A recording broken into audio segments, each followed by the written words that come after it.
d'État. Moi, j'ai été voir une sophrologue. J'ai dû faire une vingtaine de séances de sophrologie. Mais bon, ce qui a été intéressant pendant les séances, c'est finalement les outils, hein, les exercices que j'ai pu récupérer de sophrologie que j'ai pu faire chez moi. Donc voilà, sophrologie, c'est quelque chose qui m'a beaucoup aidé. D'abord pour lâcher prise, pour me détendre. euh, Car bon, bah, quand on a une dysphonie spasmodique, on peut quand même avoir des moments d'anxiété, puisque a priori, d'après ce que disent les spécialistes, ce serait une maladie incurable, ce qui est complètement faux, hein, une nouvelle fois. Donc voilà, la sophrologie m'a aidé à lâcher prise, à accepter, etc. Et puis, elle m'a également aidé par rapport à ma respiration, hein, puisque comme je l'expliquais, la première étape finalement, avant même les exercices vocaux, c'est de réapprendre à respirer, hein. C'est essentiel pour faire les exercices vocaux et pour récupérer sa voix. Donc voilà, la sophrologie m'a aidé pour ceci également.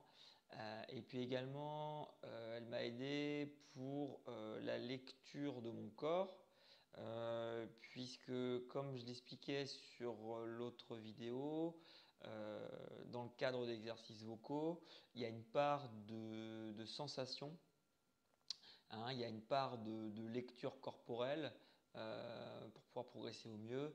Donc donc voilà, c'est beaucoup de sensations, notamment sur l'exercice avec cette résonance nasale, où il faut faire vibrer cette partie-ci en créant un son de tête. Donc voilà, on est sur quelque chose qui est du domaine de la sensation. Donc la sophrologie m'a permis de développer ma sensibilité, hein, et ma lecture de mon corps.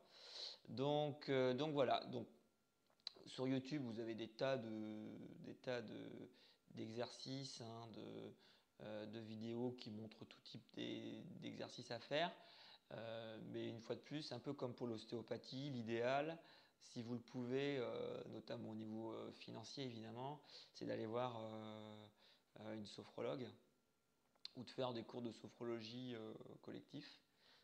Donc voilà, donc ça c'est quelque chose qui m'a également beaucoup aidé. Donc je vous invite à vous pencher sérieusement sur la sophrologie, qui est un outil euh, vraiment intéressant, et que du coup aujourd'hui j'ai largement gardé, quoi.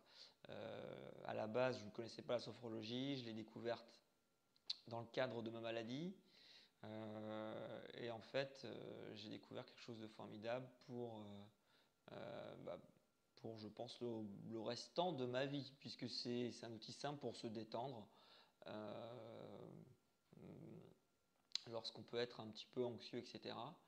Ou pour faire du préventif, c'est-à-dire pour entretenir une détente corporelle et un lâcher-prise, qui est de toute façon très très bon pour soi et pour notre environnement.